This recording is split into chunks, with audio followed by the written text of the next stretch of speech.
حضرت عبداللہ بن عمر اور حضرت ابو ہریرہ رضوان اللہ تعالیٰ علیہم اجمعین روایت کرتے ہیں کہ رسول خدا صلی اللہ علیہ وآلہ وسلم نے فرمایا، اگر یہ عمل میری امت کے لوگ کرتے ہیں تو ان کے لیے 70,000 فرشتے استغفار اور مغفرت کی دعا میں مشغول ہو جاتے ہیں اور ضرور قبول ہوتی ہے، اور اس عمل کو کرنے سے اس دنیا میں حق تعالیٰ یہ انعام دیتا ہے کہ 75,000 فرشتے ان پر اور ان کی اولادوں پر سلامتی کی دعائیں کرتے ہیں اور یہ لوگ رب الہی کے سائے میں آ جاتے ہیں۔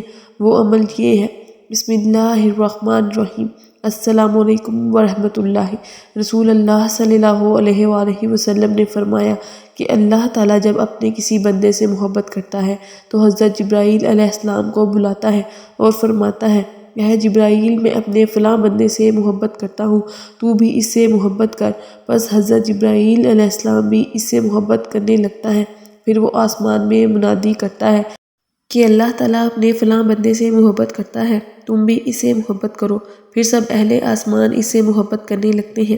پھر زمین میں اس کی مقبولیت کا چرچا ہو جاتا ہے اور لوگ اس کے گرویدہ اور چاہنے والے ہو جاتے ہیں۔ حضرت فاروق اعظم علی سے روایت ہے، رسول خدا صلی اللہ علیہ وآلہ وسلم نے ارشاد فرمایا کہ اللہ کے بندوں میں سے ایسے لوگ بھی ہیں جو نہ نبی ہیں نہ شہید، لیکن قیامت کے دن قرب الہی کی وجہ سے انبیاء و شہداء پر ان پر رش کریں گے۔ صحابہ اکرام رضوان اللہ علیہم اجمعین نے عرض کی، یا رسول اللہ صلی اللہ علیہ وآلہ وسلم، ہمیں بتائیے وہ کون ہیں، ان کے اعمال کیا ہیں تاکہ ہم ان لوگوں سے محبت کریں۔ فرمایا، وہ لوگ جو اللہ کے لیے آپس میں محبت کرتے ہیں، نہ ان میں کوئی رشتہ ہے نہ مالی فائدے، بخدا ان کے چہرے سراپا نور ہوں گے اور نور کے ممبروں پر انہیں بٹھا دیا جائے گا۔ دوسرے لوگ خوف زدہ ہوں گے، انہیں کوئی خوف نہ ہوگا۔ لوگ حزن و ملال میں مبتلا ہوں گے، لیکن انہیں کوئی حزن و ملال نہ ہوگا۔ اس کے بعد آپ صلی اللہ علیہ وآلہ وسلم نے فرمایا، ایک شخص اپنے کسی بھائی سے پوچھا، کہاں جانے کا ارادہ ہے؟ اس شخص نے کہا، اس بستی میں میرا ایک بھائی ہے، اس سے ملنے کا ارادہ ہے۔ فرشتے نے پوچھا، کیا تم نے اس پر کوئی احسان کیا ہے جس کی تکمیل مقصود ہے؟ اس نے کہا، اس کے سوا اور کوئی بات نہیں کہ مجھے اس سے صرف اللہ کے لیے محبت ہے۔ تب اس فرشتہ نے کہا کہ میں تمہارے پاس اللہ کا یہ پیغام لایا ہوں کہ جس طرح تم اس شخص سے محض اللہ تعالیٰ کی وجہ سے محبت کرتے ہو، اللہ تعالیٰ بھی تم سے محبت کرتا ہے۔ جنگ خیبر کے موقع پر مسلمانوں نے خیبر سے تھوڑا ہٹ کر اپنا پڑاؤ ڈال رکھا تھا۔ وہاں قریب ہی ایک چرواہا یہودی سردار کی بکریاں چرا رہا تھا۔ جب اس نے دیکھا کہ مسلمان کے لشکر یہاں موجود ہیں تو اس کے دل میں مسلمانوں کے سردار سے ملنے کی خواہش پیدا ہوئی۔ وہ دیکھنا چاہتا تھا کہ مسلمان کیسے ہوتے ہیں اور کیا کرتے ہیں، کیا کھاتے ہیں اور کیا پیتے ہیں اور عبادات کیسے کرتے ہیں۔ چنانچہ وہ چرواہا بکریوں کو چراتا ہوا مسلمانوں کے لشکر کی طرف آ گیا۔ جب وہ مسلمانوں کے لشکر میں گیا تو اس نے صحابہ اکرام رضوان اللہ علیہم اجمعین سے دریافت کیا کہ تمہارا سردار کون ہے اور وہ اس وقت کہاں موجود ہے؟ مسلمانوں نے اس چرواہے کو بتایا کہ ہمارا سردار حضرت محمد صلی اللہ علیہ وآلہ وسلم ہے۔ صحابہ کرام نے ایک خیمے کی طرف ہاتھ کا اشارہ کرتے ہوئے فرمایا کہ ہمارے آقا محمد صلی اللہ علیہ وآلہ وسلم اس خیمے میں موجود ہیں۔ جب چرواہے نے خیمے کی طرف دیکھا تو وہ خیمہ بہت ہی سادہ سا تھا۔ چرواہے نے سوچا کہ یہ لوگ مجھ سے جھوٹ بول رہے ہیں۔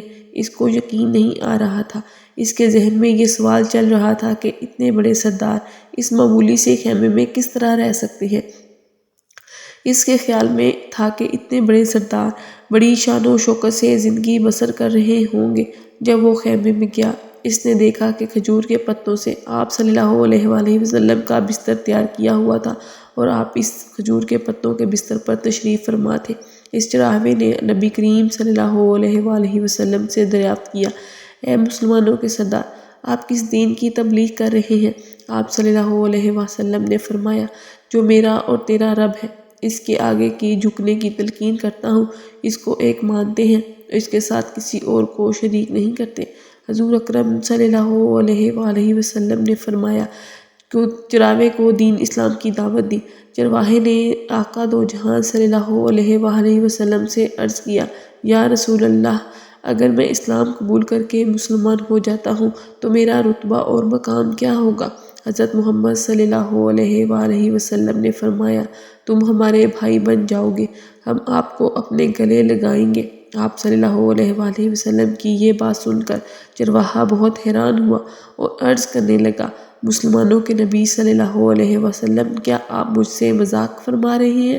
میں ایک معمولی اور کالے رنگ کا آدمی ہوں، آپ اتنے بڑے سردار ہیں، آپ میرے جیسے غریب سیاہ رنگ اور بدبودار جسم اور گندے لباس والے بندے کو کس طرح گلے لگائیں گے؟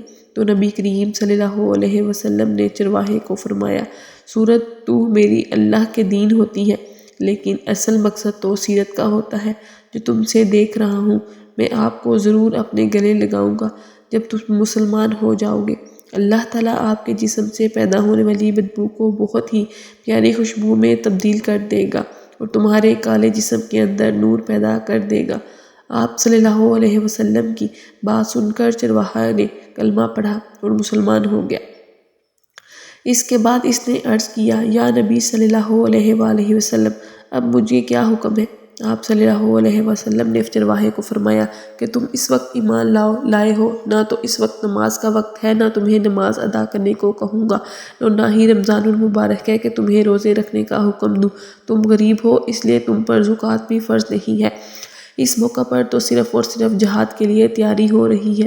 نبی کریم صلی اللہ علیہ وآلہ وسلم کے کہنے پر وہ جہاد میں شامل ہو گیا۔ اب تو اس کے لیے دو ہی صورتیں ہیں، یا تو غازی لوٹتا یا پھر شہید ہو جانا تھا۔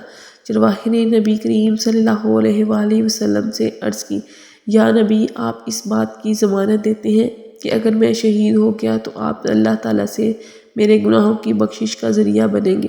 حضرت محمد صلی اللہ علیہ وسلم نے فرمایا کہ میں اس بات کی ضمانت دیتا ہوں کہ اگر تم دین اسلام کی خاطر جہاد کرتے ہوئے شہید ہوگے تو اللہ تعالیٰ آپ کو ضرور جنت میں اعلیٰ مقام عطا فرمائے گا۔ اللہ تعالیٰ تمہارے جسم سے آنے والی بدبو کو خوشبو میں تبدیل کر دے گا۔ نبی کریم صلی اللہ علیہ وآلہ وسلم نے اس شخص کو کہا کہ تم ایک یہودی کی بکریاں چراتے ہو، یہاں آئے ہو، یہ بکریاں تمہارے پاس یہودی کی امانت ہے، سب سے پہلے اس یہودی کے پاس جاؤ اور اس کی بکریاں واپس کر کے آؤ۔ نبی کریم صلی اللہ علیہ وآلہ وسلم نے اس چرواہے کو بکریاں واپس کرنے کا حکم اس لیے دیا تھا کہ وہ چرواہا یہودی کی بکریاں چرانے کے لیے آ جاتا تھا۔ آپ صلی اللہ علیہ وآلہ وسلم سے مل کر وہ مسلمان ہو گیا۔ آپ صلی اللہ علیہ وآلہ وسلم نے فرمایا کہ سب سے پہلے بکریاں اس یہودی کو واپس کر آؤ، پھر آ کر جہاد میں شرکت کرنا۔ وہ آپ صلی اللہ علیہ وآلہ وسلم کے حکم کے مطابق اس یہودی کو وہ بکریاں واپس کر آیا اور جہاد میں شامل ہو کر جہاں میں شہادت نوش فرمائی۔ جب جنگ خاتمے پر پہنچ گئی تو آپ صلی اللہ علیہ وآلہ وسلم نے صحابہ کرام رضوان اللہ علیہم اجمعین کو ایک جگہ جمع ہوتے ہوئے دیکھا تو آپ نے صحابہ سے دریافت کیا کیا بات ہے، تم سب یہاں اکٹھے کیوں ہوئے ہو؟ صحابہ نے عرض کی کہ یا رسول اللہ، جنگ میں ہماری طرف سے ایک ایسا شخص بھی شہید ہوا ہے جس کو ہم میں سے کوئی نہیں جانتا۔ جب نبی کریم صلی اللہ علیہ وسلم نے اس چرواہے کی لاش کو دیکھا تو آپ صلی اللہ علیہ وآلہ وسلم نے صحابہ سے فرمایا اس شخص کو آپ میں سے کوئی نہیں جانتا، لیکن میں اس کو جانتا ہوں، یہ وہ اللہ کا بندہ ہے جس نے اللہ کی ذات کی خاطر ایک سجدہ نہیں کیا، لیکن اس چرواہے کی گواہی میں دیتا ہوں کہ اس بندے کو اللہ تعالیٰ جنت میں داخل کرے گا۔ اللہ تبارک تعالیٰ نے اس بندے کے حق میں جنت لکھ دی ہے اور اس پر دوزخ حرام کر دی گئی ہے۔ میں دیکھ رہا ہوں کہ اس بندے کو اللہ تعالیٰ کے حکم سے فرشتے غسل دے رہے ہیں اور اس کے جسم کی بدبو خوشبو میں اور جسم کی سیاہی سفیدی میں تبدیل ہو رہی ہے۔ اللہ اکبر، اللہ اکبر۔ اگر کچھ عرصہ پہلے اس چرواہے کی موت آ جاتی تو وہ سیدھا جہنم میں چلا جاتا، اور اب اس حالت میں موت آئی ہے کہ ایمان لا چکا ہے اور سرکار دو عالم صلی اللہ علیہ وآلہ وسلم کا غلام بن چکا ہے۔ اب حق تعالیٰ نے اتنا بڑا انقلاب پیدا فرما دیا، اس لیے بڑے بڑے لوگ لڑتے رہے اور یہ دعا کرتے ہیں کہ اللہ تعالیٰ ہمارا خاتمہ ایمان پر فرمانا۔ اس بات پر انسان اتنا ناز کرے، فخر کرے اور اترائے، اسے معلوم ہی نہیں کہ کل کیا ہونے والا ہے، اس لیے کسی کو حقیر مت سمجھنا۔ حضرت علی اکرم اللہ وجہ بیان کرتے ہیں کہ جو شخص شام کے وقت کسی مریض کی عیادت کے لیے جاتا ہے تو اس کے ساتھ 70,000 فرشتے جاتے ہیں جو صبح تک اس کے لیے استغفار کرتے ہیں۔ اور جو شخص صبح کے وقت کسی مریض کی عبادت کے لیے جاتا ہے تو اس کے ساتھ 70,000 فرشتے جاتے ہیں اور شام تک اس کے لیے استغفار کرتے رہتے ہیں اور ان کے لیے جنت میں ایک باغ ہوگا۔ حضرت جابر بن عبداللہ صلی اللہ عنہ بیان کرتے ہیں کہ حبیب خدا صلی اللہ علیہ وآلہ وسلم نے فرمایا، جس شخص نے کسی مریض کی عیادت کی وہ اللہ کی رحمت میں رہتا ہے حتیٰ کہ وہ بیٹھ جائے، اور بیٹھ جاتا ہے تو اس کی رحمت میں ڈوب جاتا ہے۔ حضرت عبداللہ بن عمر اور حضرت ابو ہریرہ رضی اللہ عنہ میں بیان کیا، جو شخص کسی مریض کی عیادت کرے اللہ تعالیٰ اس کو 75,000 فرشتوں کے سائے میں رکھتا ہے، اور جب وہ قدم اٹھاتا ہے تو اس کے لیے حج و عمرہ لکھ دیا جاتا ہے، اور وہ جب قدم رکھتا ہے تو اس کا ایک گناہ مٹا دیا جاتا ہے اور اس درجہ بلند کر دیا جاتا ہے حتیٰ کہ وہ مریض کے پاس بیٹھ جاتا ہے، اور جب وہ بیٹھ جاتا ہے تو گھر واپس آنے تک اس کو اور ان کی اولادوں کو رحمت الہی اپنی ڈھانچے میں رکھتی ہے۔ بدعقیدہ اور بدکردار کی عیادت سے ممانعت ہے۔